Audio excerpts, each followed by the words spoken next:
Hello, and welcome to the Holistic Fitness Podcast, where you'll learn how to get your goals without burning out. I'm your host, Laurie, and this show isn't just about movement and nutrition. You probably already know that exercise and nutrition is important for your mental and physical health and well-being. It's also about stress management, mindset, shedding those limiting beliefs, and working through some of that childhood trauma while you're at it. Today, I'm super excited to be joined by Allison. Allison is a certified holistic health practitioner based out of Cleveland, Ohio. She is a certified holistic nutritionist, fitness trainer, and functional medicine health coach, and she's been working in the field since 2008. She does personal training in addition to working with clients virtually, offering wellness programs, virtual courses, and functional medicine-based health coaching. Her specialties include working with women who struggle with chronic stress, low energy, hormone imbalances, and thyroid and adrenal health issues. She believes in helping others reclaim their body and their health from a holistic inside-out approach. And her new passion is helping women improve their fertility and empowering other mums to find their own healthy, balanced lifestyle. In her free time, she enjoys spending time with her husband, Brian, and their 5-month-old daughter, Natalie. She also enjoys exercise, baking, reading, writing, and being outside. Wow, Allison, I am so excited to chat to you about all of these topics. How are you going today? Hi, I'm doing awesome. How are you doing? Thanks for having me. Oh, it's so wonderful to have you. I am fabulous. I was super excited about you in particular because it's such a blend with that holistic health coaching, and then you also helping out mums and helping people with fertility, and then you have that fitness aspect. I'm really curious. I feel like anyone who goes into a holistic sort of field does it for a reason. Tell me more about your story and why you chose to undertake this holistic fitness journey. Good question. Well, I got my start in the field in fitness. I fell into it in college, loved it, went to school for exercise science, became a personal trainer.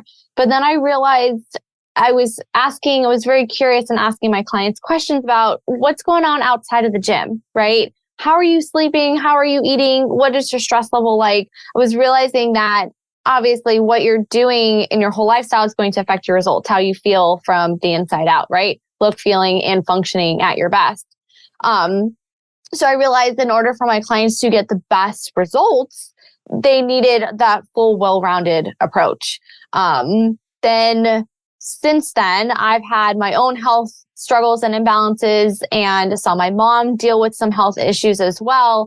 And then I got kind of bombarded by the conventional medicine system here in the US that just uses the bandaid approach, essentially. It doesn't really look at root causes of why we're having imbalances or issues or symptoms and things like that. So dived deeper into how to get healthier without necessarily jumping to medications, drugs, surgery, and found functional medicine. And it's a growing field, and essentially it mixes in a holistic approach in terms of that it's looking for the reasons why we're having issues. If you are, let's say, eating right and paying attention to your nutrition and your exercise, but you're not feeling the results, you're not seeing changes, why? It asks that. It's very curious. It's very comprehensive. So I said, this is exactly what I need. And was able to regain my health back, help my mom do the same. And that has kind of sparked the current path that I'm on now to continue to weave fitness into having my clients and other people get healthy. It's a component of an overall healthy lifestyle. Oh, that makes total sense. And I love the way you mentioned that, often our traditional medicine is very much a Band-Aid. And if you want to dive in the root cause, that's where things like functional medicine and those holistic approaches come into play. Are you comfortable diving into your personal story and how you went from receiving that Band-Aid into discovering those root causes and what that journey kind of looked like? Yeah, of course. And I'd like to share it because I realized after speaking to many women, they're like, oh my gosh, that's me too. And I didn't know. And that I thought I was the only one. That's what they say, right? So sharing my story and being transparent has helped others. So I'm willing to share. So it was 2014, 2015. Now it's 2023. That's when everything kind of snowballed and hit a wall with me. I realized I was working way too much, and I was in a very stressful, even though I was personal training, I was in a too stressful of a job. It wasn't the right environment for me. I was planning a wedding. I had just moved across the country from the West Coast. I had a whole bunch of different stress factors. Some were good, right? Planning a wedding is good, but it was stress. So I had all this in my stress bucket and no good outlet. I was burning the candle at both ends. So my adrenals basically got tanked. And what most people don't realize when they think about their health is that you can't do it all, and you will eventually hit a point where your body can't keep up with the stressors and the circumstances in your life. So your adrenals are essentially small little glands that output hormones like cortisol, adrenaline, norepinephrine.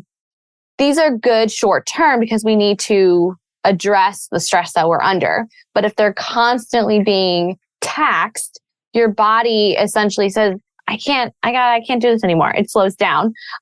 So it essentially, you can have adrenal dysfunction or a cortisol imbalance, which either your cortisol becomes too high for too long, and then it can actually bottom out and become like just low flatline cortisol.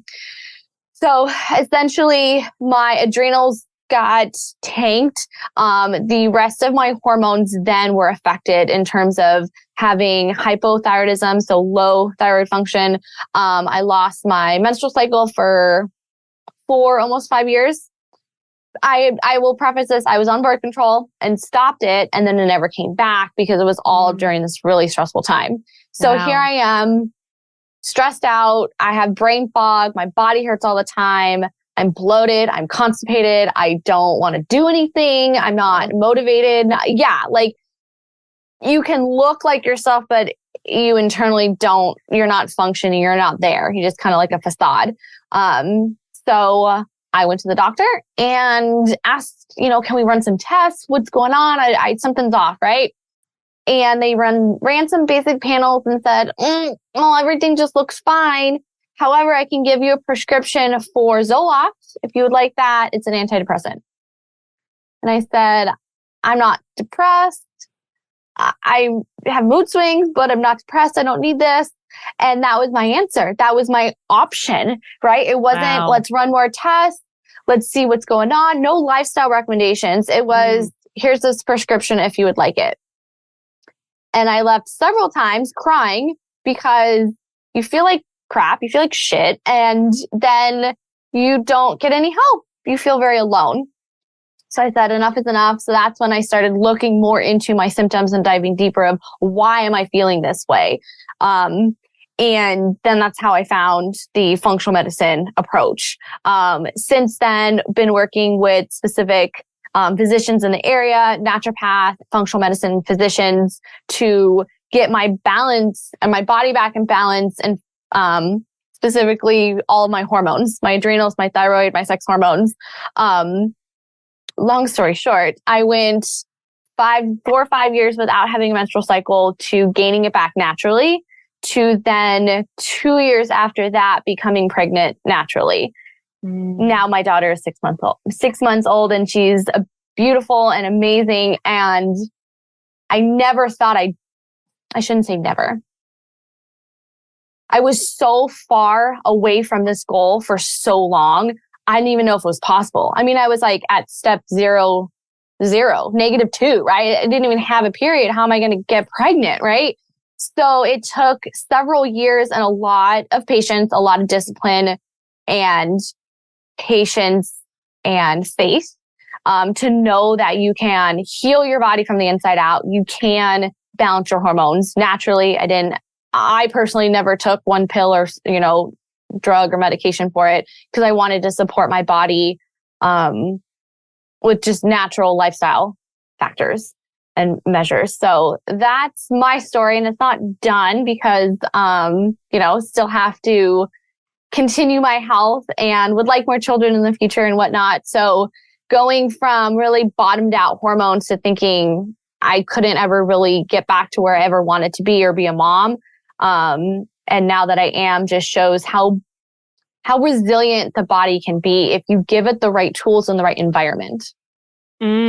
Wow. Thank you so much for sharing that story. And I do feel as though it's relatable to a lot of women out there, especially those experiencing their quarter life crisis, or, they're in what is considered to be their prime, but they're like, hey, why do I have no energy? I'm in my 20s. I should have all the energy. The doctor says I'm healthy. What on earth is wrong with me?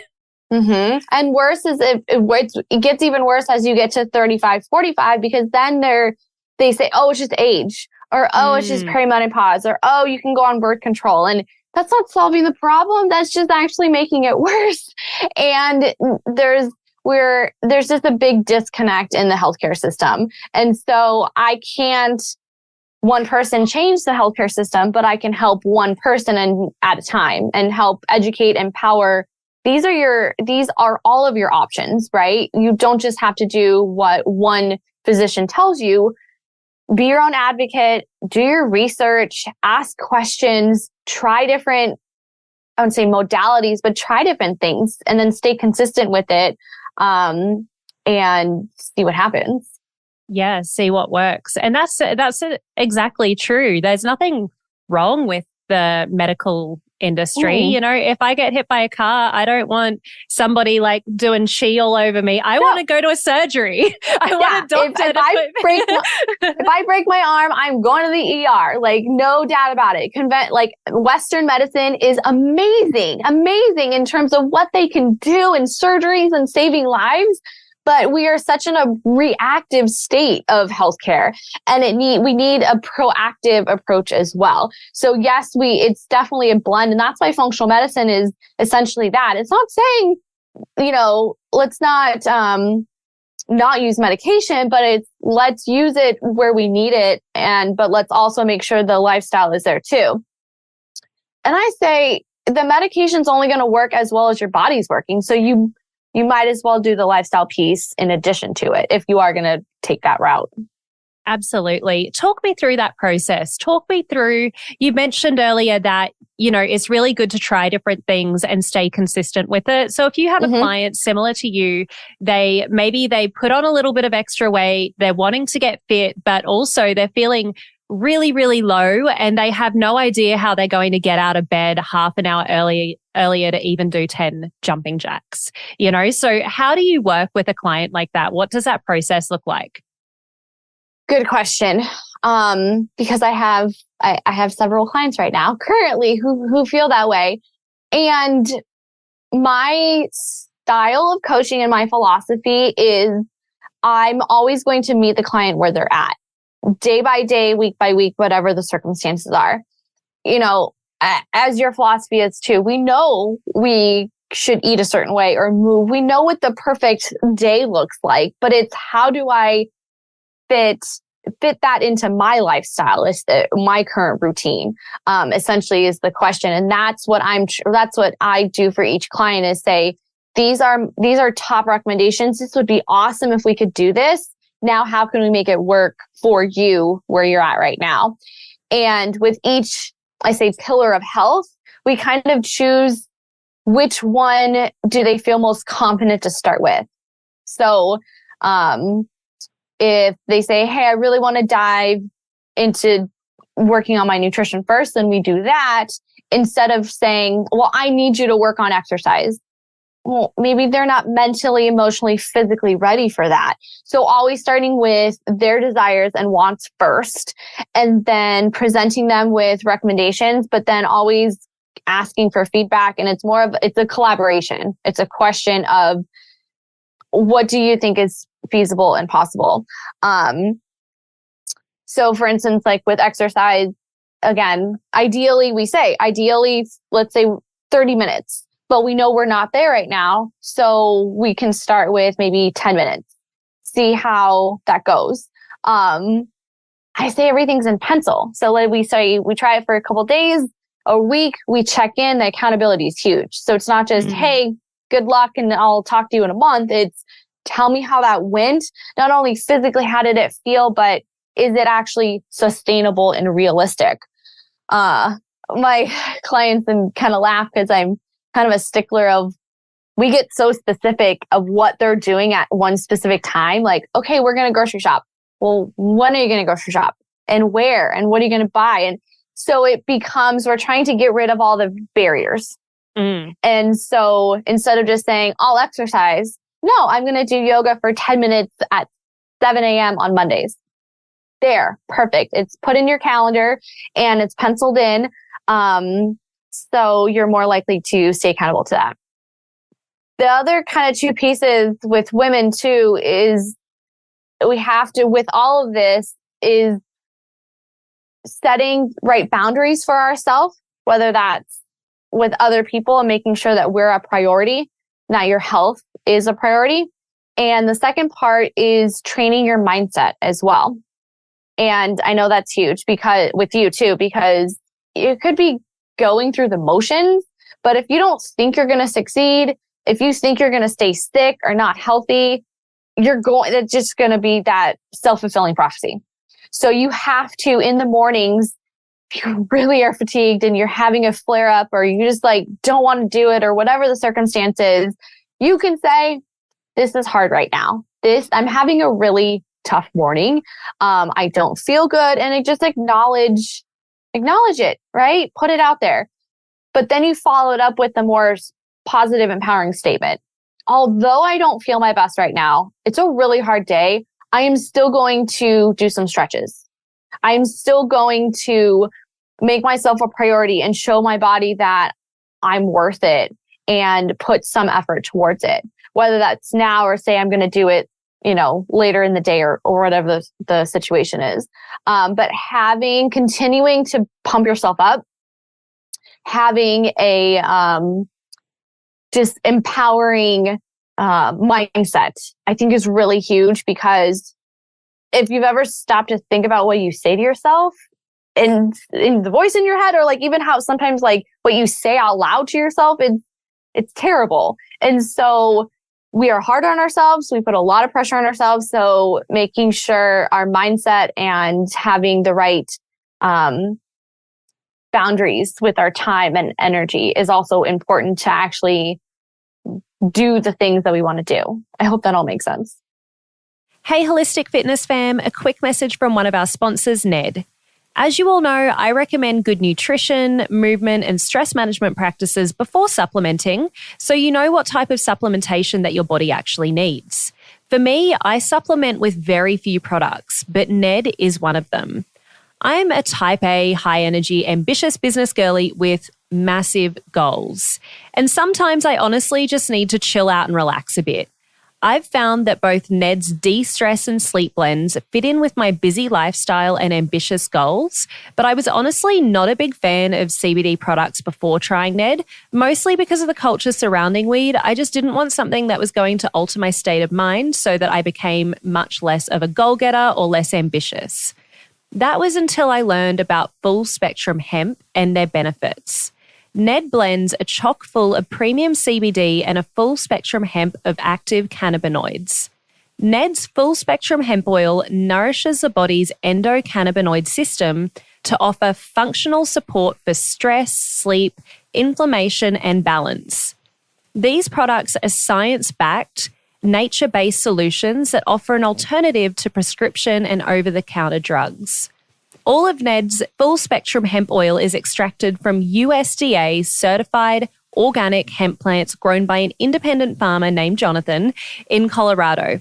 I'm obviously a big fan, but don't take just my word for it. Ned CBD products have over 2,000 five-star reviews, and they work with incredible partners in the medical field like Dr. Caroline Leaf, Dr. Christian Gonzalez, and Dr. Will Cole. Ned is providing Holistic Fitness podcast listeners a very special discount. If you'd like to give Ned a try, listeners get 15% off Ned products with the code Lori Lee, LORILEE. Thanks, Ned, for sponsoring the show and offering a natural remedy to bring balance to so many people's well-being. your clients are so lucky to have you because you just seem like the ultimate hype person, but then also accountability buddy. And that specificity is so important when it comes to the goals. Something that really jumped out to me in what you said just then is with women especially, it's teaching them how to make themselves, their time, and their energy a priority. Why is this so important with women specifically? Because we wear a million hats and we put so much pressure on ourselves, and our expectations are usually above where they should be. And any woman that's listening to this will say, yes, they're nodding their heads thinking, I'm myself, but I'm also, let's say, the wife, the mom, the employee, the daughter, the friend, I'm trying to do it all. And I've got 17 things up in my head constantly. I have to remember this appointment. Don't forget to wrap that gift. Oh, yes, I need to. Oh, also, wouldn't it be really nice to make some cookies for my neighbor who's not feeling well? I'll add that to my list too. You know what I mean? Like, we're going above and beyond our duties because why? Because number one, it feels good, right? To be productive. That is my own personal blessing and curse, is that I find my self-worth in my productivity and what I do for others and for other people and during the day. If I could check off that to-do list, it's been a good day. Some women, they do it for pleasing others and finding that acknowledgement. And it's also to not feel, to just feel like they have their worth, essentially, is doing something for somebody else, acknowledging that. So guys are they're literally wired differently. Yeah. They are. And they are, and they just don't get it because women are trying to do all these things at once, and men just say, well, I just go to work, or I just do this or whatever. They're not 3 steps ahead of like we are.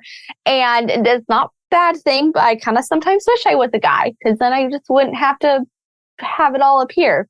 But that's another reason why, with our hormones, with this pressure and the stress, why women are more prone to having these health issues, because we're trying to do too much. So making sure we are, again, setting boundaries for ourselves. For instance, if you're somebody like me who tends to want to do all the things and work so much, we need to set that boundary of protecting our energy. Then other people, you have to set the boundary of not overdoing it for other people and being a people pleaser and saying yes and yes to everything. Your health is not just, again, how you move, what you eat. It's what's going on up here in your head. It's how you talk to yourself. It's like, are you enjoying life too? You know, do you enjoy your workouts? Do you enjoy your work? It's everything. If you're not feeling intuitively good in all of that and enjoying it, then something needs to change. Yeah, totally. I mean, so much of that rang true with me as well. Even though I teach people this stuff, if one of my friends down in Greenville, which is like an hour and 15 minutes away, texted me and said, Lori, I need you here tonight because I'm having a really bad day and I just need you to watch a TV show with me, I would be there.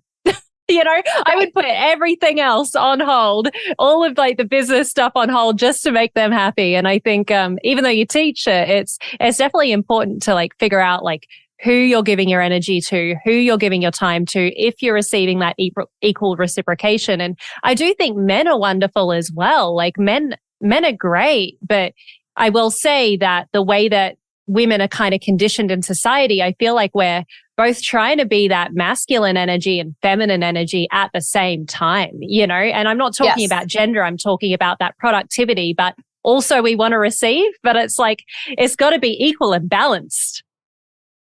It's a very strange tightrope that we walk, and it kind of feels sometimes like you're damned if you do, damned if you don't. Like it's hard. It's really hard because, and for some reason too, we tend to judge other women too, of like what they're doing or not. And like, whether it's subconscious or or, you really are.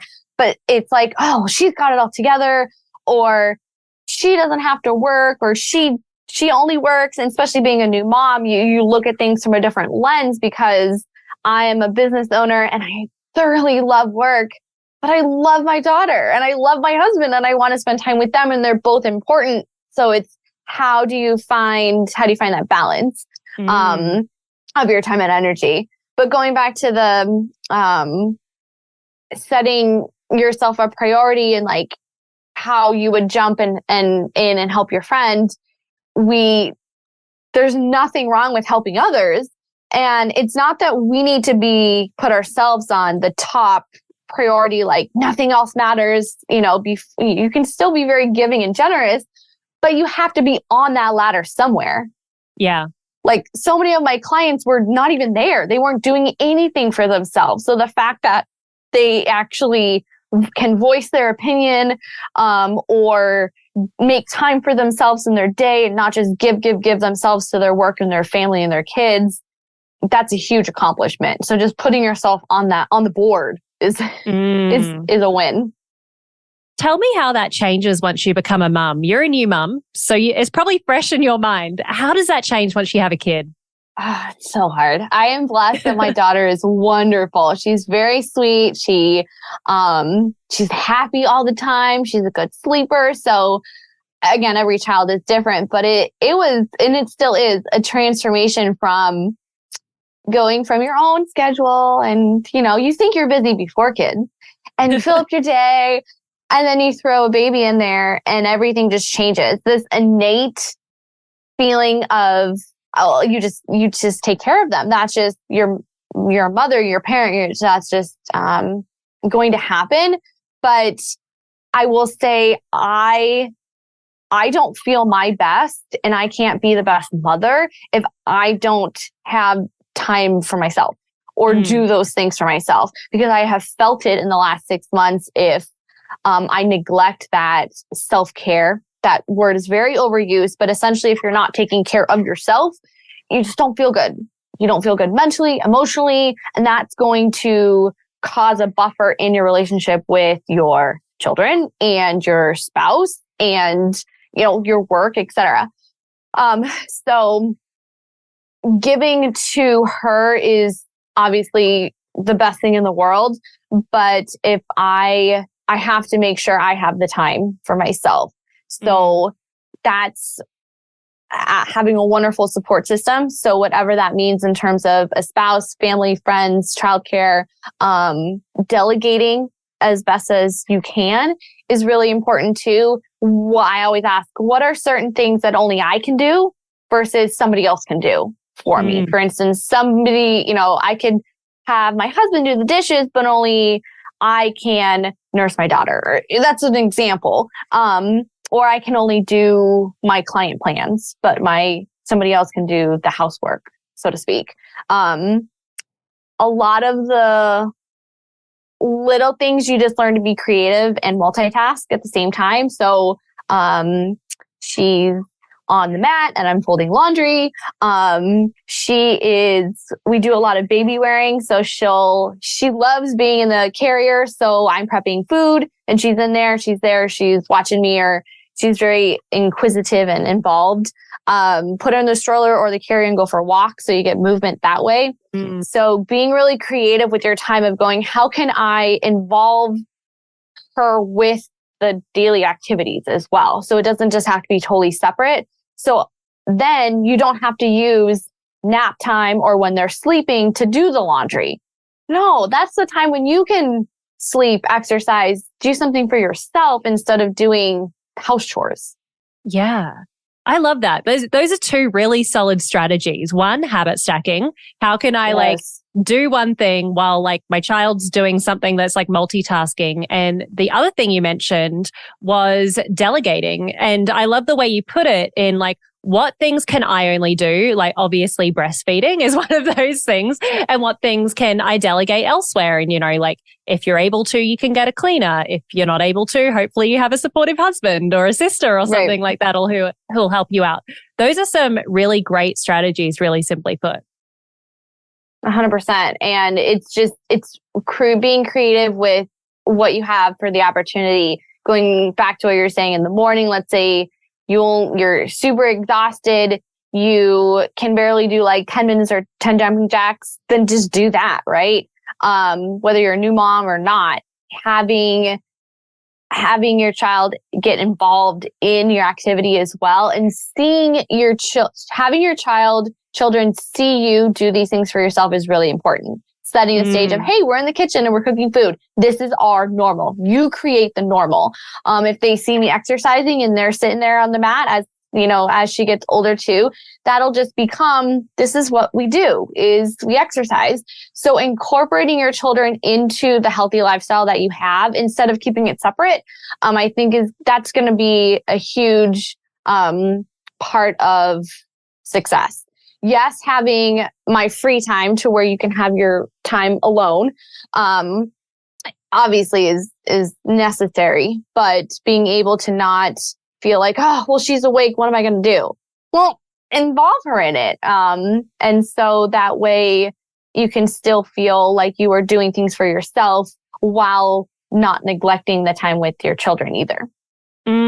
That's so important. And it's funny because, being a personal trainer, I obviously know a lot of personal trainers that I've either worked with or I trained with or whatever have you. And most of them that are parents, they're doing bike rides with their kids and their kids are in like a little backpack, or one in particular actually has an ice bath in their backyard, and they'll be in the ice bath doing their recovery and their kids will be running around and stuff. Yeah. So it's really cool for them to be able to see, what is like in that family really normal. But I guess if you're not focused on your health and fitness, let alone your recovery, going into an ice bath would seem absolutely crazy for some families. Right. But again, you create the norm. So if this is, and you're setting that priority of this is a priority for mom and dad. This is what we do.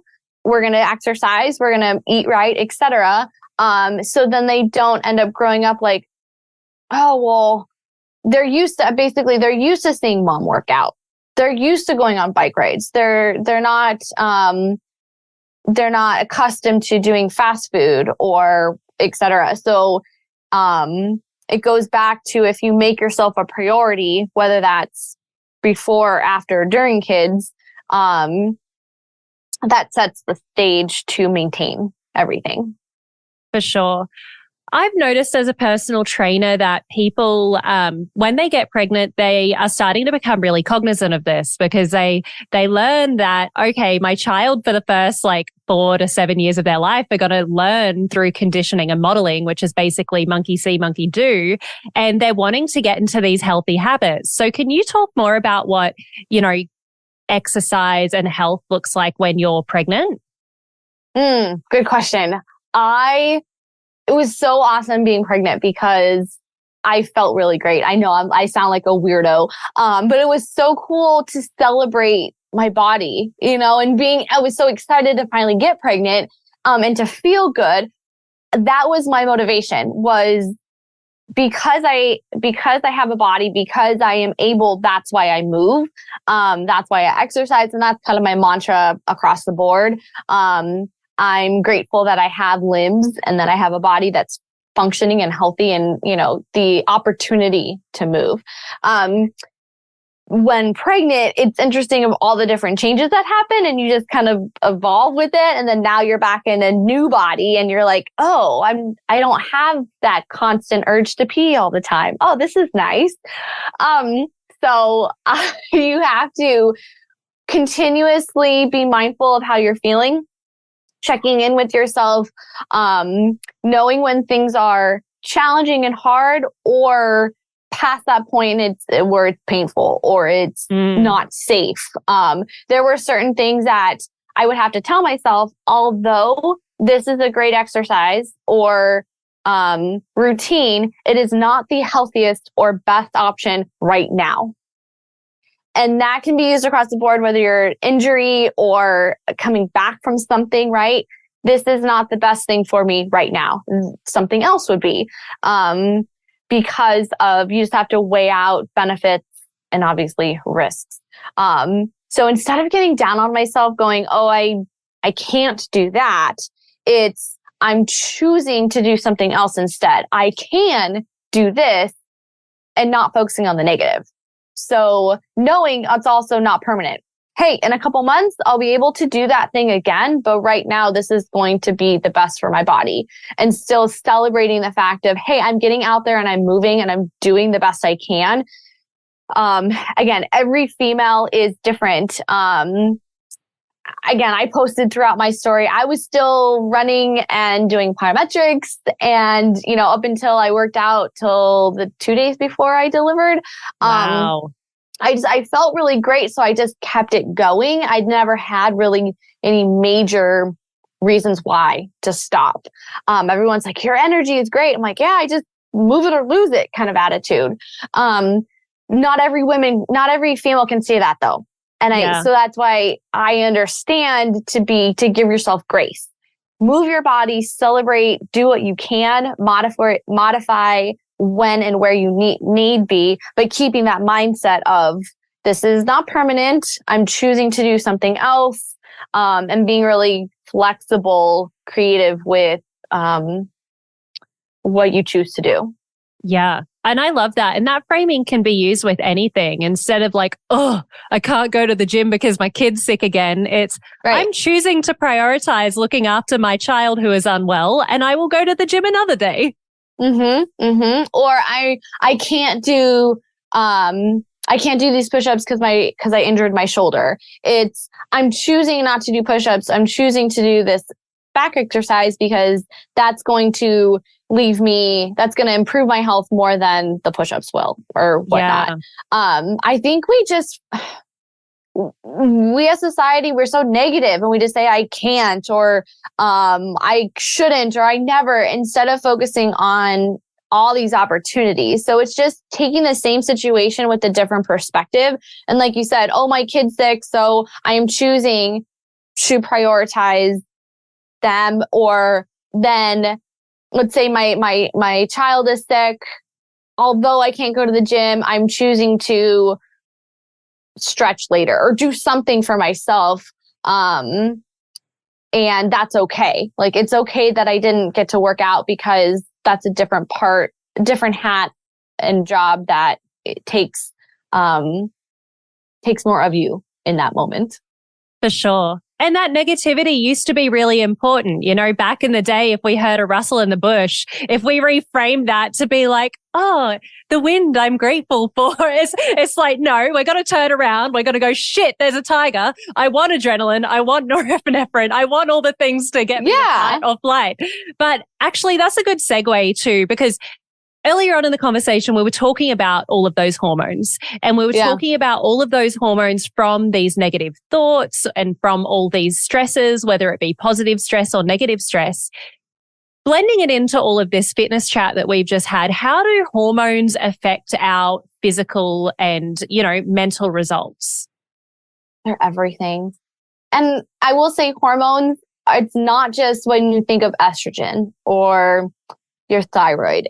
There's so many hormones in your body that play a different role in all the organ systems and how you feel, how you function. So I say your physiology will affect your physique. So you could be doing all the lifestyle factors correctly, but if your internal health is not up to speed, not optimal, not just good or average, just if it's not where it needs to be, then you're just going to be spinning your wheels and not getting the results you want. So the 4 main hormone kind of systems that I help my clients with and that I teach is you've got your adrenals with, again, your cortisol, your adrenaline, that fight or flight with your parasympathetic nervous system. Then you have your thyroid, which controls basically your metabolism and your internal thermostat. You also have your pancreas, and that releases insulin and glucose that control blood sugar. Huge aspect of a hormone that we really don't talk about a lot, especially with women. But our blood sugar affects our thyroid, our stress, and our sex hormones is the 4th system. So our reproductive hormones like estrogen, progesterone, testosterone. So most people just focus on, oh, I just need to see what's going on with estrogen, progesterone. But really where it starts from is the cortisol and this cascading effect.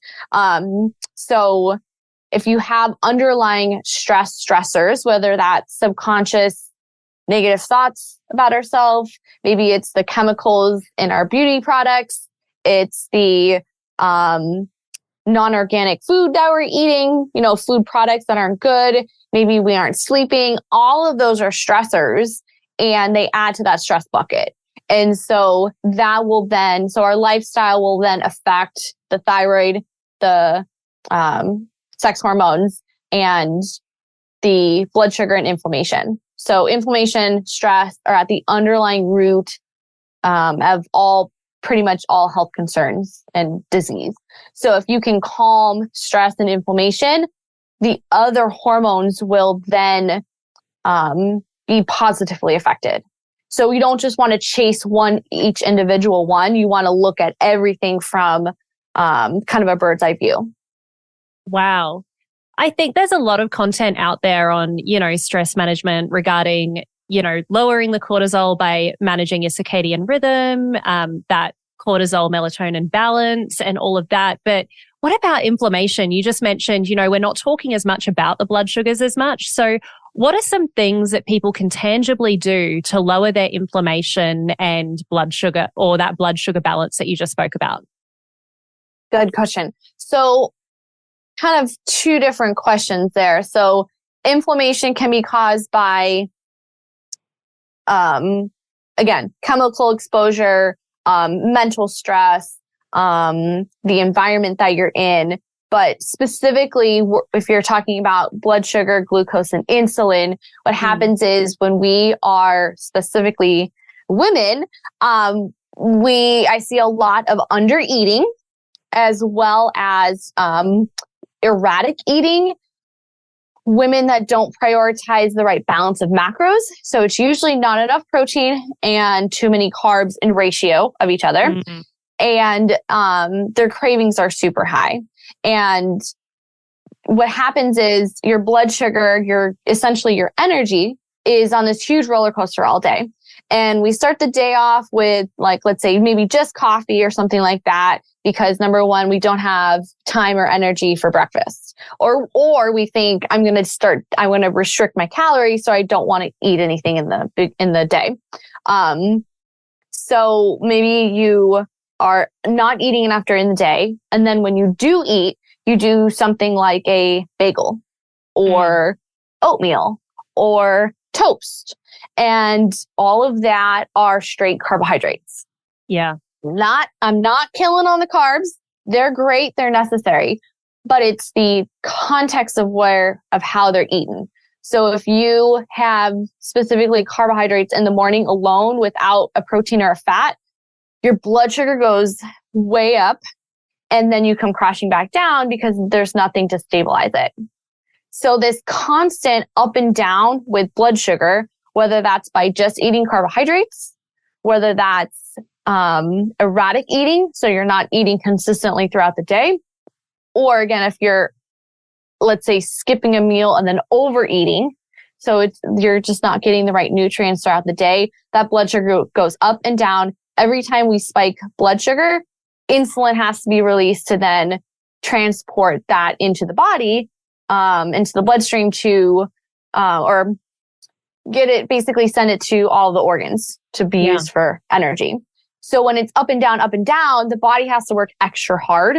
And insulin, essentially diabetes and insulin resistance are very much correlated because the insulin gets so, I wouldn't say lazy, but it gets tired. It gets tired of hey, you've been wanting me to work all day long because you eat bagels and candy and then you don't eat and whatever. So you could have normal glucose levels and high insulin, which just means there's a lot of inflammation again in the body from that. Wow. So recapping from there, we want to be able to eat consistently, make sure we're eating enough, and when you do eat, it's the right balance of macronutrients for you and your body and your goals. Wow. I know that you and I both, and that's super interesting and very valid. And I feel like a lot of girls, women listening to this, especially my corporate girlies, will definitely be like, I drink 4 cups of coffee. Then at lunch, I realize I need to eat. And then I just eat whatever I can get my hands on because I am stressed. I know that you and I both align on not dieting. So how do you support people to make healthier choices without telling them like, hey, you need to go on this diet? Yes.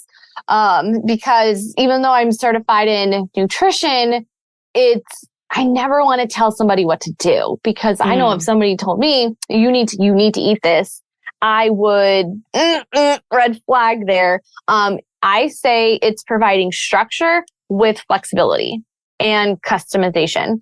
So providing meal ideas and menus, essentially.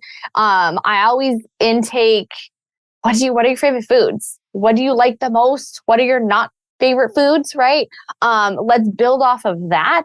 What are the top veggies that you like? Cool. Let's incorporate lots of those. So starting from where they're at, what they like, and then making healthy swaps for those comfort foods or those favorite foods that might not be so nutrient dense, like mac and cheese or pizza or something that's very, could be very carb heavy, but also higher in inflammatory foods. How can we make healthy swaps? Let's use some maybe chickpea pasta. Let's use organic cheese. Let's add in some, veggies or something like that, some spices to add some nutrients in there. So we're making healthy swaps so that they do not feel deprived, as well as, again, making sure that they're enjoying the meals. That's really important. I feel that your nutrition is not just what you eat, it's how you eat. And part of healthy eating is enjoying it. And because you could be eating something that's very nutrient dense, but if there's no enjoyment or satisfaction out of it, I don't feel like it's checking all the boxes. So you want to be able to like what you eat as well as have it be nourishing. So nourishing physically and mentally, emotionally. Totally. I love that. And I love how you provide a framework for customization, and you start that framework by figuring out what people enjoy. It's like that way you're not going to give them, something on the protein menu. Like they've said they don't like fish. Let's look for some other sort of omega-3. Right. And I also ask, so for instance, if a client says, I don't like fish, my next question is, okay, why not? Tell me more. Because maybe they just haven't prepared it the right way. Maybe they just had it once and they're like, oh, never again. Let's be creative and see if we can swap that. Or maybe it's, no, I don't eat fish because I'm a vegetarian or something like that. Then I respect that decision too. So I always try to find the context of why they like something or don't like something, because then it gives me a little bit more information on how I can create kind of a menu sample. So that's essentially it. Like, here are some breakfast options. I think that would be great for you. What are your thoughts? Let's try these. And so using those healthy swaps, making sure they still taste good. I think we just underutilize spices and herbs like across the board. It does not need to be plain. Put some sea salt on your food too. Like, golly, it does not need to be plain. So spice it up, use your flavors, so it doesn't taste like cardboard. For sure.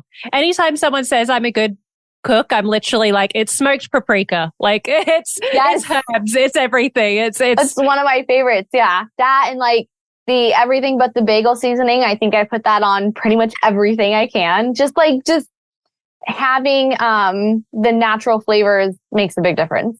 For sure. No, I totally agree. Allison, it has been so amazing to have you on the podcast. I could talk to you forever. I could honestly have a 2-hour conversation with you. So I feel like I'll have to have you back sometime just so we can keep chatting. We do have a closing question on this podcast. And that question is, if you were to give your 20-year-old self just 1 or 2 sentences of advice, what would that be? I would say to myself, it would be to say, keep working hard, but don't lose sight of the big picture in terms of what's really important. Don't put all of your self-worth in what you do, more of who you are in the relationships. The other piece would be to, I would say, continue to be your own advocate for your health, and don't give up, and don't give in to, I guess, the initial, something that's initially said to you. Keep questioning things, be your own advocate. For sure. I love that. Both of that is just like, stand in your own power, girl. Pretty much. Yeah. I love that. Yeah. Stand up for yourself. You do you. I say that a lot. You do you. Yeah. So thank you so much for having me. No, it's been wonderful. Where can people find you? So I'm on Facebook and Instagram for social media. Wellness with Allie is my Instagram. Finesse Fitness with Allison is my website, as well as my Facebook. I hang out there with my daughter, mixed in there with fitness and nutrition. Yay! And overall health. Oh, well, I'm sure everyone has just fallen in love with you today, and I'll be sure to have those details in the show notes. Thank you so much for joining today, Allison. And for everybody who is listening, I hope you have a wonderful rest of your day and keep on shining.